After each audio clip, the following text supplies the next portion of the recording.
Well, you want the bad news or the really bad news? This is Tatooine Sons, the only fan podcast to name a canon Star Wars creature and to be endorsed by the writer-director of The Last Jedi, Rian Johnson. Gentlemen, it is finally here, Season 5 of Star Wars Rebels. 5 years in the making. Also known as Ahsoka. Yeah, it's Ahsoka. I forgot about that. Wasn't she like in Clone Wars or something? Yeah, and she got her. That's her origin story. But okay, nobody pays attention. She really shone in Rebels. We all know that that's what this series is. We're going to talk all about it with a non-spoiler review that's coming to you from, I would argue, the biggest Star Wars Rebels fans in the galaxy. That's next. This is Tatooine Sons. It's true. All of it. What is the name of the porg on the Millennium Falcon? Force is strong in my family. What do you think his name is? It's a big moment. I am a Jedi, like my father before me. Maybe Turbis? Do or do not. There is no try. Turbis? Pablo, if you're listening to this live stream, that porg's name is now Turbis. It's a good Star Wars name. We're not done yet. These guys recorded an awesome podcast called Tatooine Sons. Everybody was lit. Already so much that we're doing it again. Yeah. Recording a second episode. Back-to-back episodes. We had an episode already come out this morning. We did, yeah. Great episode. All about Alex Ross and his art in the DC's Kingdom Come series. And so if you are a Star Wars fan and you're tuning into this because it's about Star Wars Rebels, I mean, it's about Ahsoka. Which we're going to talk about. You're going to love it, and we're excited to have you here for that. But if you're also a comic book fan or an art fan, or maybe just a fan of weird conversation between a dad and his sons, or go back and check out the episode that already came out this morning on DC's Kingdom Come. Check out the whole series. We're talking about DC's Kingdom Come. We got some exciting announcements on that episode. Superheroes, it's a pretty good. And if you're, a Star Wars fan, it's a good likelihood that you listen to, or that you like superhero stuff too. Right. I mean, it's kind of DC's better than Marvel. It's adjacent. And we'll move on. All right. Welcome to Tatooine Sons, a pop culture podcast. We believe that pop culture is the mythology of this generation, that there is a story. It is written on our souls, and these myths speak to that story. There's some myths in Ahsoka, I have a feeling. And that is why we're bringing you a completely spoiler-free reaction. Like when Jar Jar Binks showed up? Yeah, no, he didn't show up. That is not a spoiler. That is a lie. Mike's hero will run with that. Mike's hero run with it, right? It's our spoiler-free reaction to episodes 1 and 2 of Ahsoka.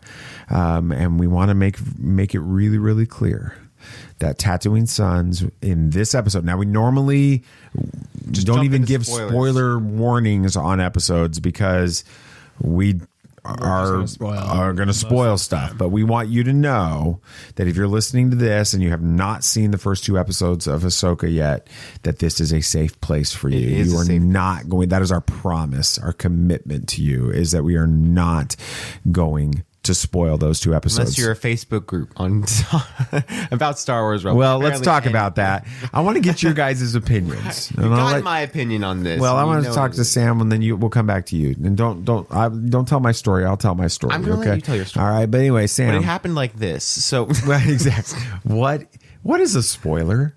How do you define a spoiler? When you reveal something specific in a story, I would guess. I mean, when you talk about specific details that can be linked to a specific moment, specific moment of an episode or piece of media that you wouldn't know, like, unless you had seen the show, I guess. It's tough to quantify. Truly, what is a spoiler? Okay, so Nate, what do you think? I mean, that's a good definition. No, that's a good answer. It really is details about a specific point in a movie or TV show or comic book or game or something that pertains to the story that could potentially ruin someone's intake of that event, of that show or movie or whatever it is. So if there was like a big cameo, like if someone at the end of season 2 of The Mandalorian went all over social media after seeing that, if they were given a screener of the finale of season 2 of The Mandalorian and started going on Luke Skywalker, like Luke Skywalker's coming, That's a major spoiler. That's a spoiler. A and you person wouldn't showing That's a up. major spoiler. There could be small spoilers. What would Some be an people even example of maybe from previous iterations of stories? What would be a small spoiler? Some people consider trailers to be small spoilers, and they don't watch those. Well, at see, all. now that's the problem, though. I don't think trailers are spoilers. I think don't that if either. it's submitted to you, the general public, as a way of promoting the show or the movie, then you can't consider that a spoiler. No, I wouldn't consider it a spoiler. I just know some people don't watch them, and that's a choice, right? Right, like I didn't do that for Ahsoka. Not that I didn't want to get spoiled. I just wanted to go in completely fresh. I just watched the 2 official trailers, and that's it. No TV spots or anything like that, because I just wanted to go in and enjoy the thing without any knowledge of what was going to come up, and it was fine. But like a small spoiler, I don't know. I'm trying to think. I mean, even something like Grogu taming the Rancor in Book of Boba Fett would be a spoiler, right? That's not like a major plot thing, but it's still a spoiler. It's too specific, right? Yeah, I mean, even the fact that Grogu likes those little space, what are those, macaroons or whatever? Yeah, okay. So if you were talking about him eating those, that's very specific. It is it's specific to that moment. It is a spoiler. It's just a really, really small one. Okay, so let me ask you guys this, and I think I already know the answer to this because we've already talked about this, but I'll throw this out. Is describing how something that you've seen makes you feel considered a spoiler? No, not at all. Like if you don't say what it was, just this part in part in this episode, there's a moment that halfway through this made me feel something, a specific thing. Is that a spoiler? No. You sure? No. Okay, because you might get like kicked from a Facebook group. Well, I can get kicked. I left intentionally because I thought this is silliness. I'm not going to. Your post might be. Your post gets deleted, comments and shut down from comments because I went to a Facebook group, Star Wars, which is a mistake in itself. A Star Wars Facebook group. It's a Star Wars Rebels fan group that we've been a part of for a long time, and I shared how much we loved these episodes because it's the social media embargo was up. Well, you okay over there? Yeah, I accidentally hit Okay. So the social media embargo was up, and I went onto this group and I posted that we'd seen the first 2 episodes of it, and as Star Wars Rebels fans, we absolutely loved the first 2 episodes of this, and for Star Wars Rebels fans, you're going to love it. Okay, is that a spoiler? No. Okay, so we're not into spoiler territory at all. No, at this point. And then if I said that somebody replied and was asking questions, and in the midst of replying to their comment, so not even the main post, but a reply to a comment buried down in the thread, I said there are multiple moments where this feels like it works for Star Wars Rebels fans. Like it's like if you're a Star Wars Rebels fan, you are going to love this series. And there are multiple moments starting very early on in episodes 1 and 2 where those moments happen that you're like, if you're a Rebels fan, you're going to love it. And there's specifically one halfway or so through the second episode. So this is about as specific as we can get, right? It's halfway or so through the second episode. That's literally how I said it. That I was moved to tears as a Rebels fan. Have I spoiled this episode yet? No. I don't think so. Okay, well, if you define listening to this right now, and we appreciate you, and we want to thank you for listening. Thank you for listening to Tatooine Sons of Pop Culture Podcast. We appreciate you doing that. It's a very strange you. way to start a review. But I want to say that because I want to say if that's how you define a spoiler, if me saying there's an emotional moment halfway in the second episode that as a Star Wars Rebels fan, it brought me to tears. If that for you is a spoiler, then you should just probably not listen to the rest of this episode about the first 2 episodes of Ahsoka, because you can't get any less specific than that, and that's not a spoiler. But if you're okay, we want to welcome you to continue to listen to our episode. We're going to talk a little bit about this, and we're going to be very, very careful. Because I don't want to be accused of spoiling this episode. But let's talk a little bit about this. Let's think about, kind of set it up for those that maybe are new to Star Wars. You're just getting in. Maybe you have checked out some things in the past and you're not 100% familiar with Ahsoka. Talk to us a little bit about, let's get one of you gentlemen. How about you, Sam? Give us a little bit of a recap to who Ahsoka Tano is and her significance to the Star Wars universe. Well, she was introduced in the Clone Wars movie before the series, and she was not received. Which takes place before the beginning of the series, right? No, it takes place like 4 episodes into the series.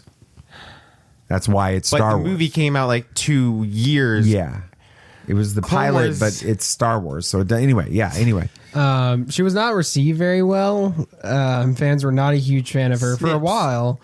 Yeah, Snips. And then Sky Guy. She was introduced as Skywalker's Anakin's Padawan for the series, and throughout the seasons, she actually became a well-loved character by the fans.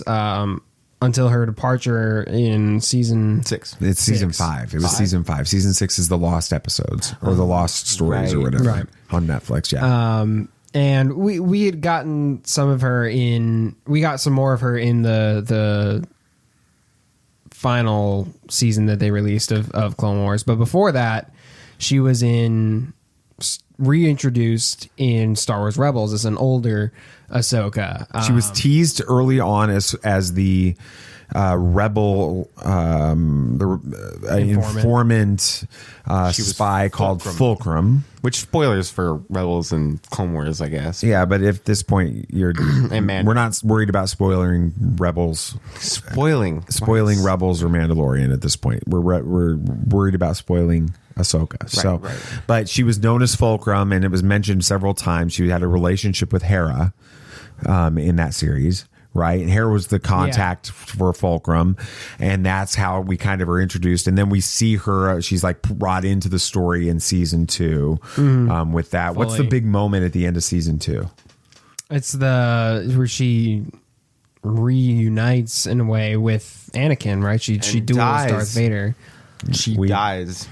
But then there's this big movement called "Is Ahsoka alive? Is she dead? Is she alive?" All this kind of stuff. It goes on through season 3, and then season 4 hits 4 at the end. She's reintroduced in the World Between Worlds, which is a really trippy couple episodes, but fantastic storyline on that. And so sad. We find that she is able to survive due to Ezra Bridger saving her through the World Between Worlds. So technically she did die. She did, but she was saved by Ezra. Didn't. And we were just kind of step back, little moment for us, the three of us. Just all you listening, you just get to listen in on this. How cool was it to be there at that Star Wars Rebels 4 panel? I know, it was so cool. 2017 to watch the first episode in Orlando, to watch the first, but then Ahsoka lives ? On Dave Filoni's shirt, and then they show the episode, and then he comes back and it just says he taped over the ? And it just says Ahsoka lives. With it, and we knew that she was coming at some point. That was so much fun. That we got to be there for that. Was one of the best panels I've been at some point. It was awesome. With that, and then of course she's re-brought into the story in The Mandalorian in live action. 4 more Rebels with Rosario Dawson, right? With that, so what's been your anticipation? Which, by the way, this might come up in the series for Ahsoka later on. We're not sure yet, but after the World Between Worlds, she was taken into that. She was put back a little bit after that part in the same timeline she was in. She was stranded on Malachor. Is that right? Yes. So she was stranded on Malachor. And we don't know what happened to her after that. In between, from that point to the epilogue of Rebels. The epilogue of Rebels, yes, which takes place right at the end of episode 6. So not episode 6, the finale of. Oh, you're talking about in the Skywalker saga, right? Okay. So from that point, from before episode 4 to the end of episode 6, we don't know what happened to her. The original trilogy. No idea. No idea at all. So who knows if that'll come up in this show or Which would be not, cool. But it's a pretty important thing to know. I hope they tell us that story. I hope so too. Hopefully episode 5. What's been your excitement and anticipation for the series, Nate? You know, I've been on the fence. No, seriously. What's been your anticipation? I've been, of course, insanely excited, waiting 5 years for this because they didn't need to end Rebels on a cliffhanger like that and just leave us without anything for so long. I mean, even at the Rebels Remembered panel, people were genuinely wondering, you know, where's Ezra Bridger? And Dave Filoni wasn't saying anything, and we genuinely didn't know if we were ever going to get anything more because that was the confirmed ending of Rebels. Now, when it came to ending Clone Wars, there were episodes that they had planned and it was canceled early, and they had stuff they wanted to show, like the Siege of Mandalore and all that stuff that they didn't have the opportunity to show. But with Rebels, it was always planning to end when it did. So nobody was like, oh, make Rebels season 5, because there was no Rebels season 5. It was different for Clone Wars. So we were sitting here for the past 5 years wondering, are we ever going to be able to get any answers? And then specifically to what happened to Ezra Bridger. Ezra and the finishing out Rebels stuff. And now we finally get Ahsoka, and we're getting some more answers. It's great. We expect to get some more answers specifically to Ezra Bridger. We're hoping we get more answers. We'll never. For that. Sam, what's been your anticipation for this series? Yeah, I mean, Ahsoka was great in Rebels. I really liked the live action portrayal of her. It was interesting to see a more almost in Mandalore. She was kind of jaded, it felt like, but in she's some ways. Old. Like how? Well, we don't know how her she? species ages. I know, but still, it's like how old really is she? She's got to be. I don't know. She's, if you just do some simple math, right? So she's about 13, 14 when the Clone Wars starts. Clone Wars lasts, I think it's just like 5 years or something. Right. Let's say on that. So let's put her as an adult, like 18, 19, which makes sense. That fits her character at the end of at Order 66 when we get to the end of that. Mm-hmm. And that's 20 years from the end of the prequels to the beginning of the original trilogy. Mm-hmm. So that's 20. So we're looking at about 40 at the beginning of the original trilogy. And the original trilogy, the Galactic Civil War, lasts 5 years. So now we're at 45. And then Mandalorian takes place approximately 5 years after the end of that. So she's about 50 years old. So she's not any older than your dad. So give me a break here. Well, I mean, be honest. She's doing a lot of physical activity. Yeah, well, she's in better shape than your dad. All right, that's all. She's a Jedi. She's been through a lot of stuff, though. Yeah. So I mean, look at how good Yoda did at 900. So that speech is crazy. True. So, yeah, that's. I mean, we didn't. Did you answer my question? Not really. Answer my question. Then. The thing I was looking forward to is seeing.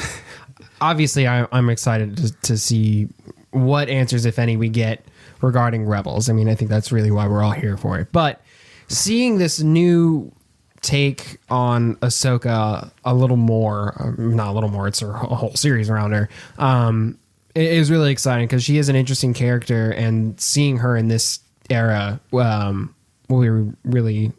I think she's one of the only characters, other than not even Yoda, that's been alive through all of these eras. Mm-hmm. I'm trying to think of another. Well, we don't know what her where she stands when it comes to the sequel trilogies and stuff. Is that what you're talking about? Well, I mean, Yoda's dead by that point. Well, yeah, no, I understand. So, okay. I mean, the only one I can think of is maybe the Emperor, because he has clones and stuff. Well, he's everywhere, so you can't get rid of that guy. He's like a bad cold. Okay, let's so we've seen the first 2 episodes, right? To back up here, here's the story of this. So a few weeks back, we received an email from our friends to see Haunted Mansion. At Lucasfilm, inviting us to one of the screenings that I'm sure you saw that took place last week. There was a screening in LA at the El Capitan. There was a screening at an AMC in New York City. And there was a screening at Lucasfilm headquarters in San Francisco. We were scheduled to be in Orlando that week to be present for Nate, you visited Full Sail University, and so we toured that. We did some other. It was a vacation that we had scheduled, and so we really went out of our way. We spent 4 or 5 days pricing things, trying to coordinate schedules to get out. We were, where do we need to go? Which one can work out? Deadline to let them know. We had to let them know, and so we spent an entire weekend working on it. We just could not afford, based on the flights and hotels and all of the things and scheduling that would have to enter in. We just could not afford to make that trip, and so we were really bummed that we weren't going to be out there with all of the fans. And we were really trying to get to San Francisco to Lucasfilm, because how cool would that be? Right. To be at Lucasfilm headquarters watching the first 2 episodes of Ahsoka in that theater that we've seen when we toured there. So that was where we were really hoping to be, but we would have been happy to go to any of them. We just couldn't work it out. So we unfortunately let them know that we weren't going to be able to be there. While we were in Disney in Orlando, we found out that there was some type of a screening taking place at Hollywood Studios, and we reached out to Lucasfilm Publicity and see if they knew anything about it. Found out that it was a D23 exclusive, really not a part of the Lucasfilm world. It was more of a Disney thing, and so we weren't able to be a part of that. Found out that on Monday evening, which is when we're recording this right now, there's a screening taking place in Atlanta. There's another screening taking place in Miami. That we were considering trying to go to if we could figure out how to make that happen as well. And then we woke up, was it Thursday or Friday morning? Friday morning. Friday morning. We came home. Everybody kind of got sick at some way on our trip. I was in Orlando. sick the entire time. Yeah, with it. But we came home a little bit early, and so Friday morning we woke up, and I woke up to an email that they had sent us the first 2 episodes. So thank you, Lucasfilm. Yes, thank you so much. Sending us the first 2 episodes of this, and they send them out to a lot of people I saw with that. But thank you so much for entrusting these 2 episodes, and we literally take it that way. I know we've talked about spoilers from the fan side, but we also look at it from we're given a gift, and they are trusting us with that gift, and that gift is really the security of this story and the way it's presented to the fans, and so we appreciate that very, very much. So thank you for doing that. We watched those that afternoon. I watched them again because I'm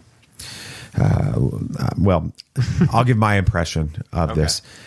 My favorite, without a doubt, not even in close, best Star Wars content of the Disney Plus era. That's my initial reaction to the first 2 episodes.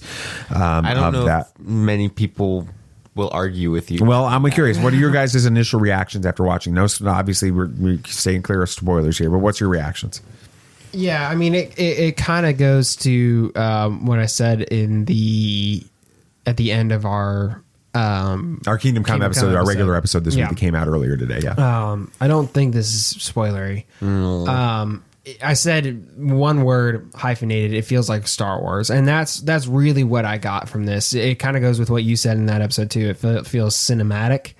It feels like, more than pretty much anything we've gotten, in my opinion, the most like Star Wars, like the films. That's really what it feels like to me in a lot of ways, and that was really encouraging. Definitely. Yeah, Nate, what did you think? Yeah, it's probably the best Star Wars content we've gotten since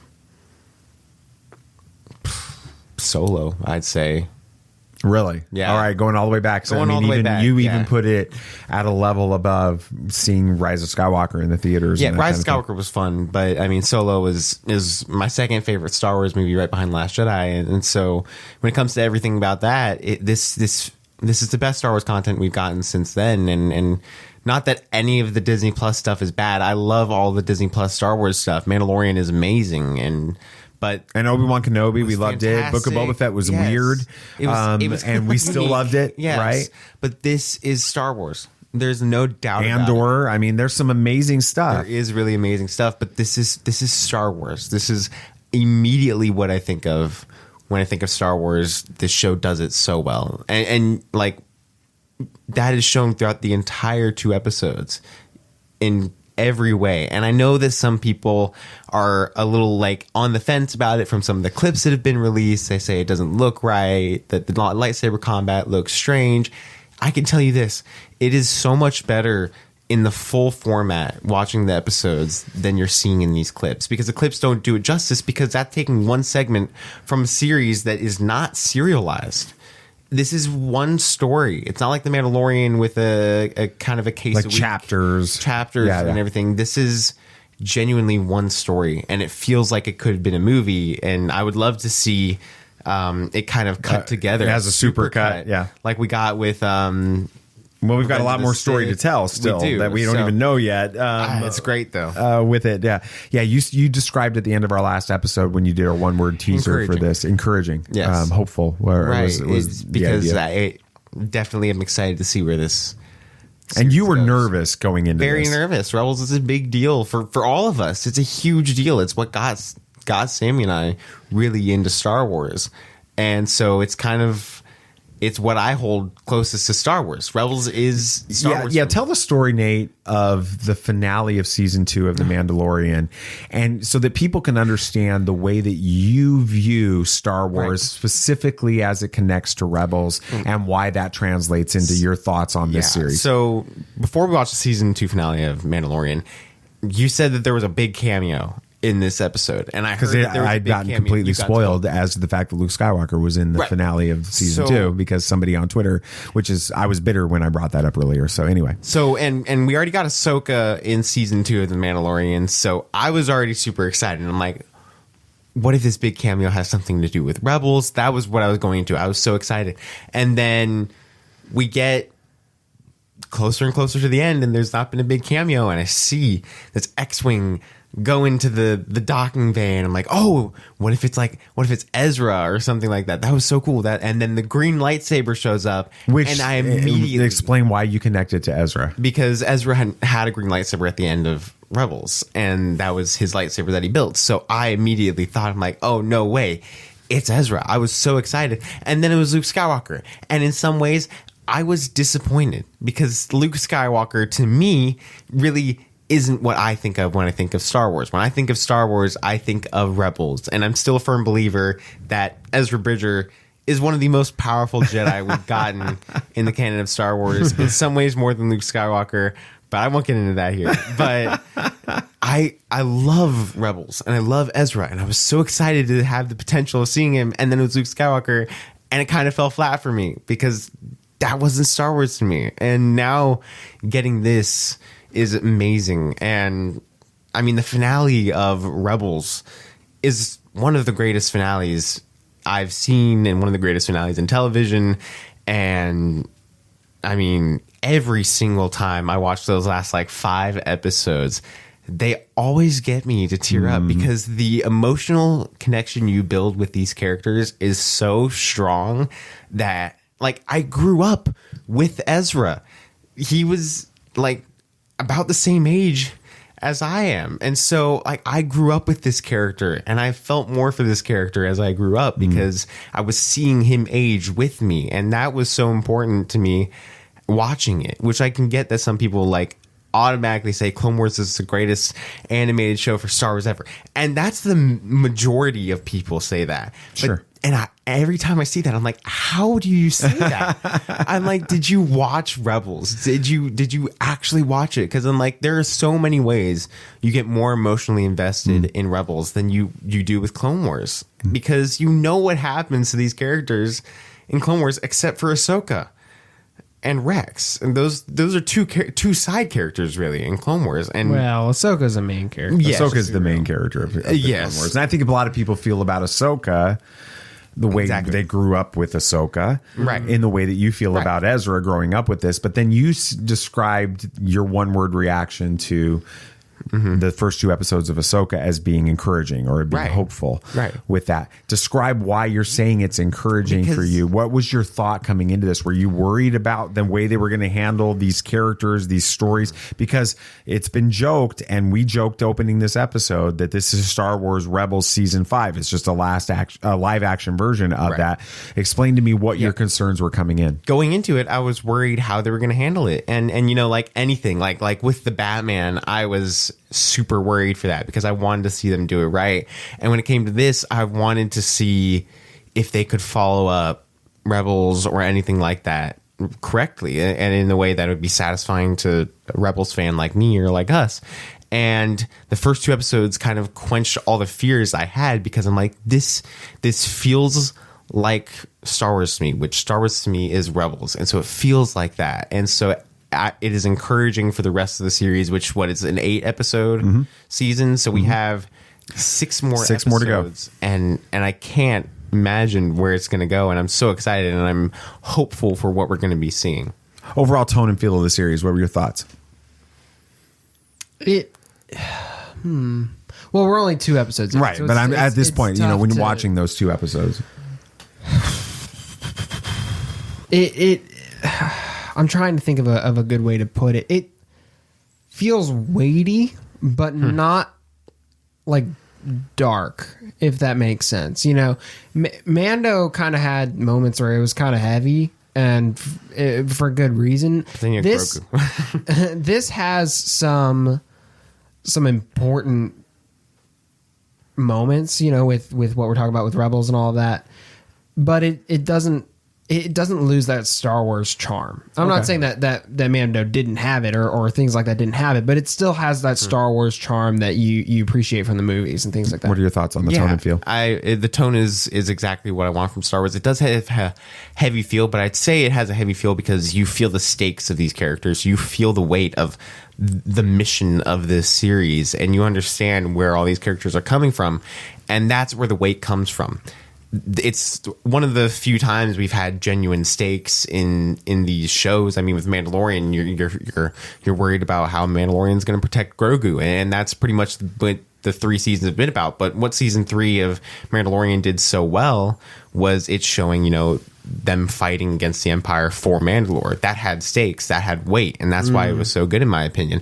And in this one, you have that stakes, you have that weight, and you genuinely understand where Ahsoka is coming from with all of her motivation, and it does well in that storyline, and it lends itself to the tone of the series. Nate, keep going. Production quality, visuals, score. Kevin Kiner's score was amazing. Specifically the end credits titles. I'm waiting for the volume 1 to drop. Yeah, you're hoping it will. Right? Long, but it won't drop tomorrow, sadly. But I want the end credits titles just to listen to it because it's so good. And you immediately, as I heard it, I'm like, this is a theme that can be turned to have super emotional moments and emotional weight behind the theme, and I could just see it being used in a very heavy scene later on in the series. It just lends itself to that, and it's such an amazing theme for Ahsoka. Production quality, as with every single Disney Plus Star Wars show, is amazing, specifically with the use of the volume. In some of the early scenes, you can tell that it's a volume, but just because you can't tell how they're doing this, you're like, okay, it has to be used the volume. And the volume is such an amazing piece of technology that allows them to tell these stories in ways that can look so amazing without having to spend a ton of money trying to make it look like that. So even smaller budget shows can help lend themselves to having this type of quality, and the visuals are fantastic at a lot of points. Yeah, I mean, it doesn't drop in quality in any way, shape, or form from the films or the other Disney Plus shows. It is on par with what you expect from Star Wars. I know Marvel has had some issues lately in things. Star Wars has so far... And Star Wars has been criticized too. With Obi-Wan Kenobi, some of the visuals in Obi-Wan Kenobi were criticized with that. Some in Book of Boba Fett were criticized with it. Andor was celebrated for the way that it looked. But, as far as it compares to Andor and stuff, where did you feel it's absolutely on par, in my opinion. I didn't see any issues with the series that you just mentioned having criticism. I thought they looked fine, but this is on par with Andor so far. I have not seen anything that I could complain about. Not that I would, but it has been top notch quality so far. So let's talk a little bit about some of the characters. Obviously, we're not going to mention any cameos that are a surprise or anything like that. These are characters we all knew were going to be in here. Obviously, we have Ahsoka in this. We have Hera. Really? We have Sabine. We've seen in the trailers, we've seen the hologram version of Ezra. We know that Morgan Elsbeth, who was the character that Ahsoka captures and arrests and takes back to the rebellion or to the Republic in season 2 of The Mandalorian. Right. They're in this, kind of touch base, how did those characters feel in this story, in these episodes that we've seen so far? Do they feel like the right characters? I would say specifically related to, for us with Rebels, but specifically with our Ghost crew. Yeah, it feels great. And it was another concern of mine to figure out how they're going to kind of transfer the Ghost crew from animation to live action, because that's difficult already, but they did an amazing job. The actress for Sabine did fantastic. Got the mannerisms Natasha down. Lubordizzo, yeah. She got the mannerisms down for Sabine perfectly. Felt like a live action Sabine. And Hera is amazing too. Ahsoka is great, and their connection and everything with them relating from Rebels is apparent too. They didn't forget that they have had a past, which was really encouraging, and they did a great job with that. And the characters are very well translated into live action. Sam, what did you think about our Ghost crew and the rest of these characters that we're being reintroduced to in Ahsoka? I think for me, not that they're bad, but it's still going to take a little bit of getting used to, just for them going from animation to live action. Just like it took a minute to get used to Ahsoka in Mandalorian. I don't think anybody just was like automatically, yeah, that's fine. Rosario Dawson has done a fantastic job in that and in these 2 episodes of portraying Ahsoka. And I think that over time, I will be more used to Sabine and Hera and the Ghost crew in this series. Not that they're bad. I'm not meaning that. It's just we're so used to seeing them in animation. There's a bit of a not growing pain, but it's gonna take a little getting used to. So yeah, an acclimation period is probably the right way to think about it. Yeah, I think that I remember when Mary Elizabeth Winstead's Hera was first sort of introduced through some photos and through some other things. There was concerns about that transition. There's always going to be concerns about the differences between animation and live action. It's not. We fall in love with these characters in a certain way. We see them a certain way, right? And we then have to get used to them. I think acclimated is the right phrase, as you mentioned, or with that idea, where we have to get acclimated to a different actress or a different actor portraying them, different voices, slightly with that.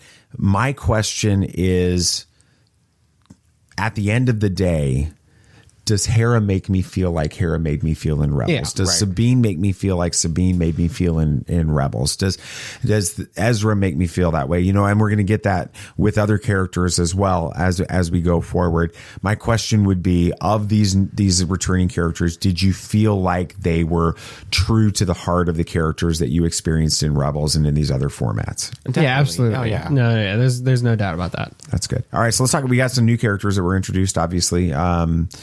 In the trailers and things, we've got our baddies. We don't really know where they're from or that type of thing. We do get a little bit of insight into some of these characters in these first 2 episodes, but there's lots more questions than answers with that. But we've got Baylan Skoll, played by Ray Stevenson, the late Ray Stevenson. It is a little hard to watch to think about the fact that he passed before this, and he was so excited when you remember Star Wars Celebration and him being on those panels and the interviews and things that he did there. He was very excited about this. And then you also have Ivana Sakno, who plays Shin Hati with this. What did you think about the villains as they were introduced in this? We'll start with you, Sam. Yeah, they're great villains. Or antagonists. I'm not even sure what I would call them yet, but anyway. Yeah. There's a lot of mystery and intrigue behind these characters. They're not your cut and dry bad guy that you're used to in stories. And so I'm intrigued with them. I like them. I'm excited to learn more about them. They're portrayed very, very well by the actors who are playing them. I'm really excited to get some more answers behind their backstory and what we've gotten teased so far. Yeah, I really like them as antagonists. They're interesting, definitely mysterious. You don't know basically anything about them, and really excited to see how they end up. They had an imposing presence throughout the entire episodes. They were really well done. Yeah, I like them. That's good. And then I think that our fun character, you cannot have a Star Wars show that's that feels like Star Wars as much as this does without having a new droid. Is this a spoiler? Because I wasn't entirely aware of this character. No, this character was all over the trailers and stuff like that. So it's I can't remember He Yang, something like that. Hu Yang, that they pronounce, played by David Tennant. Yeah. With that, and so David Tennant, from Doctor Who fame, which is pretty exciting. What were your guys' thoughts on the new droid in this? Yeah, you gotta love the droids in Star Wars. I think they trying to avoid spoilers here. The character, the droid, is unique enough in some ways that we haven't seen in live action. It allows for some different story elements. It's really hard. You're doing really good. I mean, for those that have seen this, then you're like, oh yeah, that makes sense. They're able to take a droid who you would think would be, I'm really dancing here, too specialized to be of any use, and allow them to be a participate, central participant in the story. And yeah. That's good. What did you think about him? Loved his character. Of course, I'm a big fan of droids. Always have been. And I thought it was an amazing character. His character lends itself to a lot of great moments and conversations with Ahsoka. And you'll see why. But the background of the droid really helps lend itself to that, because it's important for both Hu Yang and Ahsoka as their backstory. It's good. And it's amazing and really well done. And we're forgetting the most important character. I was going to bring him up, Chopper. What'd you think about Chopper? Amazing. I mean, that clip has been all over the internet since Friday of the scene in that in the Phantom. We see him in the Phantom, which is exciting. So, what'd you think about Chopper? It was so good to see him back. There's a couple moments that happen after the clip that's been going around that just made me be like, okay, this is Chopper, this is Rebels, watching it, laughing so much, because I'm like, we finally got these characters back. There's some amazing moments with them, and Chopper, it's great to see him back, great to hear Dave voicing him again too. I think it's Dave. It has to be. So. I mean, he's probably the easiest character to port over from Rebels, and they did a fantastic job. And he's already been ported over. That's true. He was in Rogue One. Well, for 2 seconds, but they've done a fantastic job with his character so far. It felt like Chopper from Rebels. I can't wait to see more of him. Sure. Let's talk a little bit about the story as much as we can without spoiling it. With that, how do you guys feel like these episodes set the stage for the overarching story without kind of getting into the specific plot points? What do you feel like these 2 episodes do for that? Yeah, it set up a really awesome series, like I've said, and really excited to see where the mission goes from here, and kind of what the ramifications of it will be are pretty important. So, yeah, I mean, the first 2 episodes do. I'm glad they do the 2 episode premieres is where I'm trying to get with this, because they do enough to set up the story, get you started, and get you ready for the rest of the series. Nathan was saying right after we finished this that wow, now we have to wait a really, really long time for the next one, because we got even longer than everybody that's seeing it tonight, right? Right. That's what's so unfortunate about having which is screeners. The sign of a good story. Yeah, right. is you want more, awesome. And they leave you wanting more.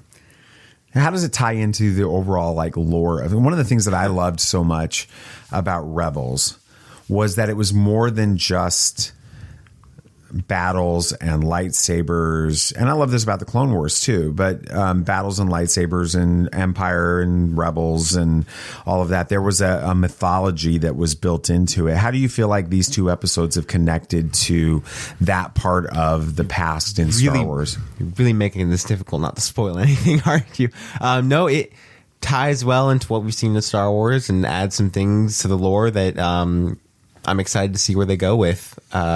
Add some things. A lot of things that I'm very excited to see what happens, and the lore will be interesting to hear about later on. Expanded. Greatly. It's so difficult to not spoil anything right now. You're making this so I have such a joke right now, a dad joke that I want to say so badly. I can't say it because it would do too much. And there's a dad joke here. It's driving me crazy. All right. Let's talk a little bit about surprises or favorite moments in it. Think about it from the perspective of were there any action sequences that were really exciting without spoiling them? Is there spoiling them? Emotional stuff that's in there? Anything unexpected? What were those moments like for you? Did you have those moments? What did those moments make you feel? Yeah, there are a lot of great moments. A few of them in episode 1, some at the end of episode 1, which are unexpected and shocking. That lend itself to a really amazing episode 2 and great plot line. And there's some great moments in episode 2 as well. Action's well done. Loved the length of these episodes. First one 54 minutes, second one 45. It's amazing to see long episodes again back in Star Wars because it's been a while since we've gotten that. Season 3 of Mandalorian had some very short episodes in it. So Andor had some good length to it. Andor did have some good length ones in it, but I'm excited to see this back as longer form, and there's some great moments. Yeah, I really appreciate liked the action sequences. Although, no, I'm not gonna say anything like that. That might be considered a spoiler. The action was not over the top, but still was really exciting to watch. There are some moments, like Nathan said in episode 1, that are going to catch you off guard a little bit. They do enough to where the show keeps you on your toes, but you're also not constantly on edge, and it's almost stressful to watch in a lot of ways. It's a good balance. Is the pacing? I've heard a lot of people on social media that have seen this, that went to the screenings or have gotten screeners, have suggested that some of especially the episode 1, the pacing is a little slow at times. Do you agree or disagree with that? I disagree, but I also like slower forms of media sometimes that let it tell stories, and the pacing's great. Keeps me invested immediately. You're drawn in from the first second of the first episode. In many ways you are, and from then it doesn't let itself down, and there's something going on all the time. Pacing's great, builds the characters, establishes the universe very well. Yeah, I mean, if anything, it almost would be too fast at some points. And not that it is, but it's definitely not too slow. I mean, we've always liked longer form content, so we're going to be, a little biased. But yeah, I don't think pacing's an issue. We touched on this a little bit earlier, you specifically, Sam, but just overall, give me your impressions on Rosario Dawson in these 2 episodes as Ahsoka. She did a great job, man. She was able to shine more as Ahsoka in these episodes than she was able to in Mandalorian and the little bit she was in that. But no, you really see an older, more experienced Ahsoka in these episodes, and it genuinely just seems like an Ahsoka who's grown up now. Yeah, she gets more time to showcase the character, and there's some discussions that are had about things in the past we didn't know about, and being very vague right now, but if you've seen it, you know what I'm talking about, that are very eye-opening for the character, in my opinion. It's something I didn't expect. I know what you're talking about, yeah. Not that it's bad, it's just, it's interesting. It's adding depth to this character, specifically this character at this point in time that we haven't gotten a lot of. Is this the same Ahsoka that we get in Star Wars Rebels season 2? No. Or is this a different? Absolutely Is she a different character? She's Very more different, jaded very because different. we don't know what she went through. I mean, you see that in Mandalorian. Mm-hmm. You know she's gone through some stuff. Yeah. The exciting part about this entire series is we only have one screenwriter, one writer to talk about for this, which is Dave Filoni. Wrote the entire series himself, Well, which that's is his baby. It's very exciting to me. But he chose to direct the first episode, and he'll be again directing episode 5. Obviously, we haven't seen 5 yet. But why do you think that Dave Filoni decided to direct episode 1? And how do you feel about how he did? I think he's just setting the precedent of the series and wanted to start it off on the right foot, which makes sense. And he did an amazing job. You could definitely tell it was a Dave Filoni show, and it worked. Yeah, I think it's his character. He's in charge of this series. He wants it to do the best it can, and so he's going to start it off. And I think episode 5 we're going to find is going to have something very impactful, which is why he wants to be in charge of that as well. So he's wanting to give this show the best chance it can, in his opinion. Episode 2 is directed by Steph Green. She's done stuff from like The Americans, Man in the High Castle, Bates Motel, Luke Cage. She was nominated for an Emmy for Watchmen. With that, what did you think about how the direction in episode 2? It was great. Another great episode, and definitely episodes 1 and 2 feel like one episode. Yeah, I was going to say, I just now learned that there were 2 directors for these episodes. Like, it didn't feel. You can kind of tell that there are some creative choices, but overall they have the same tone, and they set up an amazing series so far. As it relates to these other D+ series, how do you feel like Ahsoka matches up with any of these right now? I kind of mentioned it feels on par. It feels like the best we've gotten in a long time, at least story wise, production wise, feels on par with the top tier stuff. Definitely. If you were to appeal to a hardcore Star Wars fan, maybe a fan of like the expanded universe or something like that, that has not been as engaged with some of the Star Wars content that's come out in the Disney era, what would you tell them about this series, and how would you appeal to them to watch it? It's difficult because if they haven't been involved, then they haven't watched Rebels or Clone Wars. Probably. Do you feel like you have to have seen Rebels to pick up on this series? Yes, it definitely helps. It's an amazing series, but definitely helps. Definitely need to watch Rebels. I agree. I think this is it's a very story. It even came from Dave Filoni and Disney itself. They recommended a few episodes to watch of Clone Wars, but then when it came to Rebels, they're like, here are some episodes you should watch of Rebels, but basically just watch the entire show because it's super important to the series. Yeah, but I disagree, right? I mean, you think about going back into 1977 and watching the original Star Wars. It had its own lived-in universe and story and characters and things that they're referencing Clone Wars, they're referencing Anakin, they're referencing... But those didn't exist at the time. Rebels exists right now, so you can go back and watch it. Absolutely. But that story holds up without having any of that previous content. And I would tell you this. I think that Ahsoka will stand up. Even if you don't know those stories, it will stand on its own as a fantastic Star Wars story. And then you would have the pleasure of going back and filling in details you didn't have before by watching Clone Wars and Rebels and things like that. So if you've not seen those things, don't limit yourself and say, well, I haven't watched Clone Wars or I haven't watched Rebels, I'm not going to give Ahsoka a try. Go back and watch those after you watch Ahsoka. I think that you'll enjoy it. That's a good point. Tremendously with it. Any expectations or hopes going forward in this? Yeah, but can't really talk much about him, so you'll find out. There's a lot of expectations. And was there anything in this series that just like completely came out of left field so much that you're like, no, nobody's going to see this direction happening the way that they're doing it? Why are you asking questions that will lend itself to spoilers? I know you don't have to say what they're. There's one thing there's things I'm a fan of, but I'm curious to see what people there are think things. of. You knew that this was going to be our answer. There's 2 things. You didn't need to ask that. Yes, there is. Let's see what else.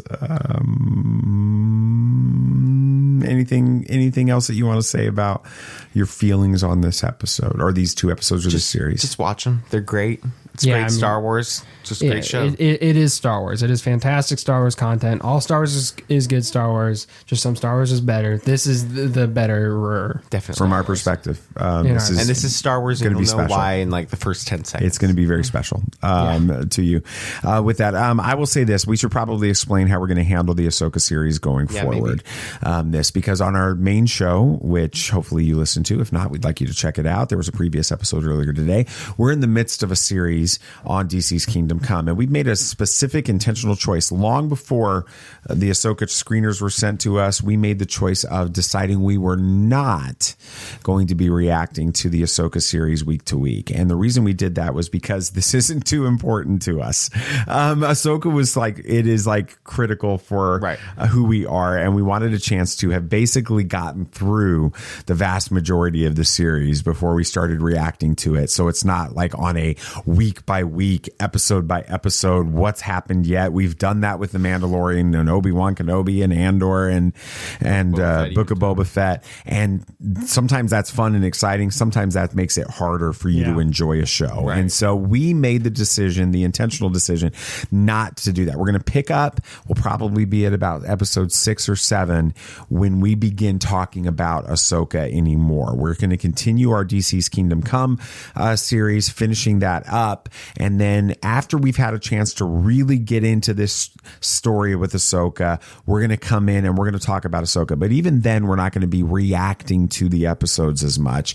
We're going to be recording and talking about Ahsoka as a character, Ahsoka in the Clone Wars, Ahsoka in Rebels, who she is, the relationships around it, themes in this series. We will be reacting to the series, but towards the end of our Ahsoka, we're going to do about an 8-episode Ahsoka series that will be picking up towards the end of the actual Ahsoka series with that. So that'll be coming out later. In the meantime, we're going to be continuing our DC's Kingdom Come series. So please understand that that's what's going on. So if you're coming back to us, know that Ahsoka will be a part of who we are and what we're talking about in the future. It's just going to be a few more weeks because we want a chance to let this thing cook, in the immortal words of Russell Wilson, the quarterback of the Denver Broncos. We're going to let it cook for a while for it. So I'm excited to do that. I think that's going to do it for this episode. This was supposed to be the shorter of the episodes we recorded today, but it's Star Wars and it's got to do with Rebels, and so it took longer. So anyway, thank you for listening. If you listened to 2 episodes of us today, thank you even twice as much with it. Thank you to Lucasfilm for sending these. Much. We always appreciate all you guys are doing. Thank you to Lucasfilm for making these stories. Thank you to Dave Filoni. Thank you to Rosario Dawson. Thank you to everybody involved in this. We are so excited to have these stories and to be a part of a little part of being able to tell those stories to our fans as well and to our listeners. With it. Next episode is going to release next Tuesday, but it's going to be about DC's Kingdom Come, which we talked about on that. How can people find our show? Twitter. X. It's Twitter. Hashtag not my Twitter. Facebook, Instagram. Ish. Threads-ish. And we have a website, TatooineSons.com. You can find all of our stuff on those. Yes. Yeah, please. Absolutely. After you watch these episodes, find us on social media and let us know what you think. Send me an email, djesse, Jesse, at TatooineSons.com. TatooineSons.com, SONS, yes, right? SONS. On that. Anything else they can do to help out the show? You can review it on whatever place will let you review it, rate it if they let you rate it, and it just helps us drive up some more engagement and be able to see your thoughts and be able to hear how you like the show, because we usually can see them. It's good to have our friends from Star Wars Rebels back. It is. In our lives with new stories. About time. I can't wait to see what happens in the future with that. So we can't wait for you to check it out too and continue to be a part of our Tatooine Sons family. Thank you so much for doing this. Anything else you gentlemen would like to say before we go? May the Force be with you. May the Force be with you. May the Force be with you always. This party's over. I like that Wookiee. Don't get technical with me.